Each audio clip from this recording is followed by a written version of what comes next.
खेती में हर रोज़ नए प्रयोग हो रहे हैं और हर किसान कुछ अलग करना चाहता है।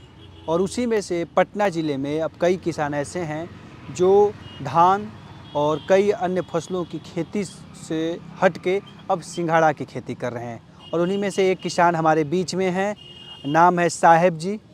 और साहेब जी पटना ज़िले के हैं और साहेब जी पिछले 2 सालों से सिंघाड़ा की खेती कर रहे हैं। तो साहेब जी से समझते हैं कि इससे पहले वो किस चीज़ की खेती करते थे और सिंघाड़ा की खेती के पीछे आने की क्या रही कहानी और कैसे ये कर रहे हैं और क्या इसमें इनको मुनाफा दिख रहा है अन्य फसलों के जो पहले करते थे उसकी तुलना में। तो आइए साहेब जी से बात करते हैं और जानते हैं इनकी कहानी और समझते हैं कि क्या समझ रहे हैं सिंघाड़ा की खेती में मुनाफा और घाटा। तो साहब जी हम आप इधर आ जाइएगा सर, थोड़ा सा चाहेंगे कि पीछे खेत भी हम दिखाते रहें, आप इधर आ जाइएगा। साहब जी कैसे खेती शुरू किया, कैसे आया विचार इस चीज़ खेती करने का? पहले क्या करते थे? पहले धान की खेती करते थे और क्या उसके बाद में प्याज की खेती करते थे। उस सब में लॉस हो जाता था तो अगला बार रोपे तो अगला बार इसमें भी हल्का लॉस हुआ है। अच्छा। लेकिन इन साल एक बाद पूरा सीजन होने के बाद जुटेगा कि कितना बचा। अभी क्या स्थिति है, कितने बीघा में करते हैं आप खेती? 10 बीघा। 10 बीघा में सिंघाड़ा की करते हैं। हाँ। और पहले किस किस चीज़ का करते थे? धान और प्याज की खेती? प्याज की खेती, चना की खेती। अच्छा। हाँ, तो चना तो अभी भी करते हैं। चना का इसी खेत में कर इसी खेत में कर लेते हैं हटला के बाद। अच्छा, इसको हटने के ठंडी के रबी सीजन में हाँ। कर लेते हैं, है हाँ। ना? और फिर अपना अप्रैल मार्च में अपना फिर इसमें बिया 1 कट्ठा में नर्सरी लगा दी है। हाँ, तो फिर 1 कट्ठा से फिर 50 कट्ठा भी रोप सकते हैं। 50 हाँ बीघा वही, भी। वो तो अपना लगातार बढ़ता रहता है। हाँ, जैसा हाँ। जैसा उसको जगह मिलता है, जगह अपने आप उससे बढ़ता बढ़ता है। चला जाएगा। अच्छा, तो सर ये बताइए कि 10 बीघा में आप जो प्याज और धान की खेती करते थे, क्या कमाई हो जाती थी उसमें? वो लॉस में गया था। कितना तभी भी कितना लॉस गया। कितना लागत लग जाता है? प्याज वाला में भी 60,000 रुपया लगता है और मंजाई कमता है तो लॉस में जाता है। घास भर गया कबरा नहीं, वर्षा आ गया कबरा नहीं, लॉस में गया। तो इसका खेती कैसे आइडिया है इसको खेती करने का सिंघाड़ा? इसमें है कि लॉस होबो करेगा तो तनी मानी होगा, अपने से मेहनत कीजिएगा तो पूरे बेनिफिट है। तो मतलब कहीं ना कहीं उतना चीज़ें कमा नहीं पाते थे? नहीं पाया। तो कैसे, कौन बताया कि आप सिंघाड़ा की खेती करें, कैसे आया? इस खेत में हम देखे थे पानी भरला एक जगह जाते थे तो घूमे तो व्यापार के कर में रोपल देखते थे। तो वो लोग से पूछते थे कैसे नहीं भैया बचता है, अपने मेहनत कीजिएगा तो ज़्यादा बचेगा, मजदूर करेगा तो कम बचेगा। तो इसलिए करके देख रहे हैं। अच्छा। तो पर साल बचा लेकिन कम बचा। अब इन साल तो पूरा सीजन आएगा और बाद में बचा मतलब फायदा रहा? हाँ, नुकसान नहीं होने नहीं दिया हुआ। उतना नुकसान? कितना पिछले साल कितने का बेच दिए थे 10 बीघा का? उतना तो लिखा हुआ नहीं कि हम कभी बता- करीब अंदाज पीछे लिखने का बात। कम से कम 15 लाख के। 15 लाख रुपया का बेचे थे और खर्चा करीब करीब 60,000 आप बता रहे हैं ना प्रति बीघा? हाँ, यानी कि 6-7 लाख रुपया खर्चा आया था आपका। हाँ, हाँ। और 15 लाख रुपया आपने कमा लिया था पिछले साल। हाँ। क्योंकि घाटा बता रहे हैं कि कुछ दिक्कतें हुई तो उसके बावजूद। हाँ, हाँ। तो मतलब तो हमने 5 पार्टनर थे, 1.5 लाख रुपया हुआ था पाँचों के। पांडोरे 7.5, बाकी मजदूर लेके गया 15 लाख में। हाँ, मजदूर कितना लेके गया? 15 लाख ले गया ना वो भी। जैसे अभी से मजदूर के दे रहे हैं, जैसे आज तोड़ा है 5 गो लगल था, 2,000 रुपया दिए। अच्छा।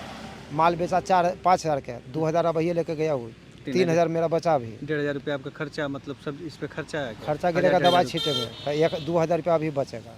तो मतलब आधा कमाई है, लागत की आधी कमाई मतलब हाँ, है। हाँ। जितना लागत 60,000 गिरेगा तो तो 1 लाख 1.25 लाख का होगा। हाँ। तो आपका 60 बचेगा। 60,000 रुपया आराम से आधा कमाई, मतलब शुद्ध कमाई हो जाती हाँ, है। हाँ। तो सिंघाड़ा की खेती में तो आप मानते हैं धान गेहूँ से बढ़िया है। हाँ। मेहनत कितना है इसमें? मेहनत ज़्यादा है, सब आदमी से बन नहीं सकता है, चाहे बन भी सकता है। जी, जैसे क्या अपने पूंजी लगाएगा तो अपने क्या बैठलो रहेगा। क्या चीज़ है इसमें? इसका जैसे बिया तो पहले नर्सरी बनाना है 1 कट्ठा, चारों पट्टी गबरा खड़ के 3 फीट पानी रख के, उसमें से फिर नर्सरी जब तैयारी हो गया तो 10 कट्ठा में पानी भर के, एक वो घास नहीं होना चाहिए, कुछ नहीं, उसमें लगाइए 10 कट्ठा, वो फिर भर गया तो फिर 10 कट्ठा में लगाइए।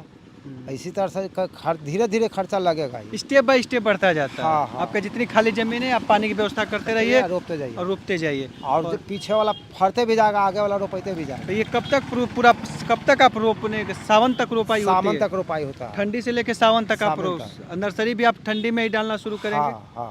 नर्सरी भी आप छोटे से एरिया में डालेंगे? हाँ, 1 कट्ठा अगर आप चाहते हैं कि रबी का भी खेती कर लें हाँ, उसमें बीच में, हाँ। तो आप रबी का भी खेती अपना कर हाँ, लेंगे। हाँ, उसके हाँ। बाद आप नर्सरी अपना अप्रैल के बाद आप अपना चाहे तो 1 कट्ठा में नर्सरी करके समूचे में चना बुन दीजिए, गेहूँ बुन दीजिए, राई बुन दीजिए। जब कटाई हो और जाए तो- कटाई होला के बाद अपना पटा के जोतैया कीजिए, फिर मकई बो दीजिए, एक बार फिर बुनिए मकई, ओकर बाद बुनिए ई वाला। अच्छा, तो 3 महीने में तो ये मान लीजिए तो ऐसे करेंगे तो जो आप हिसाब किताब बता रहे हैं तो फिर जून जुलाई सावन में रोपाई होगी इसकी। हाँ, तो सावन में भादो वाला मकई कटेगा ना जी। हाँ, तो भादो वाला कटेगा। बरसात वाला रोहने में खत्म हो जाता ना मकई, हाँ हाँ हाँ। तो वो फिर अगले मकई ये भी उग गया। तो उसके बाद इसको लगा दीजिए। हाँ हाँ, तो ये जो पानी पड़ा रहेगा तो एक बार रोपाया, पानी ने का कारण 10-10 कट्ठा करके रोपा गया है। अच्छा, और तो पानी पूरा में रहता तो एक बार रोपा जाता तो खर्च गर्मी कम हो या किसी भी सीजन में पानी रहे तो आप आराम से इसकी खेती कर हाँ, सकते हाँ, हैं। हाँ। विशेष तौर से आप सावन में करें तो और बढ़िया रहेगा। मतलब जैसे बरसात के सीजन में। बरसात में आया कि ऊपर वर्षा वाला पानी से हो गया, मेहनत कम पड़ा।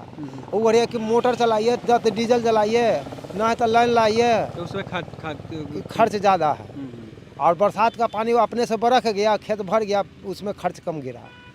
जी हाँ, ये थे साहिब जी और इनकी कहानी है कि 8 बीघा इन्होंने ज़मीन पट्टा पे यानी कि किराए पे लिया हुआ है और उससे इस 10 से 15 लाख रुपए तक का सिंघाड़ा बेच रहे हैं। तो ये एक प्रेरणा है अन्य किसानों के लिए भी कि वो चाहें तो इसकी खेती करिए और इससे अच्छी खासी कमाई करिए। पूरा गुणा भागा इन्होंने बताया कि कैसे इसकी खेती होगी, क्या चीज़ें हैं, कैसे करना है, सब कुछ इन्होंने विस्तार से बताया। तो उम्मीद करते हैं कि सिंघाड़ा से की खेती से जुड़ी हुई ये जानकारी आपको पसंद आई होगी और आप भी कुछ करना चाहते हैं तो अपने नज़दीकी जो कृषि वैज्ञानिक हैं उनसे सलाह लीजिए या जो आपके और जो कृषि से जुड़े एक्सपर्ट हैं उनसे लीजिए। साथ ही साथ हम किसान तक के माध्यम से भी आपको जो कृषि वैज्ञानिक है उनसे पूरा गुड़ा भागा जो भी इसका है वो सब कुछ हम बताने का आगे आने वाले समय में बताने का प्रयास करवाएंगे। तो ये थी साहिब जी की कहानी और उम्मीद करते हैं साहिब जी की कहानी से आप भी प्रेरित होंगे और कुछ नया करने के बारे में सोचेंगे। खेती, कृषि और पशुपालन से जुड़ी तमाम बड़ी खबरों के लिए देखते रहिए किसान तक। नमस्कार। अगर ये वीडियो आपको पसंद आया है तो इसे लाइक ज़रूर करें। अगर चैनल अभी तक सब्सक्राइब नहीं किया है तो कर लें और नोटिफिकेशन पाने के लिए बेल आइकन भी दबा दें।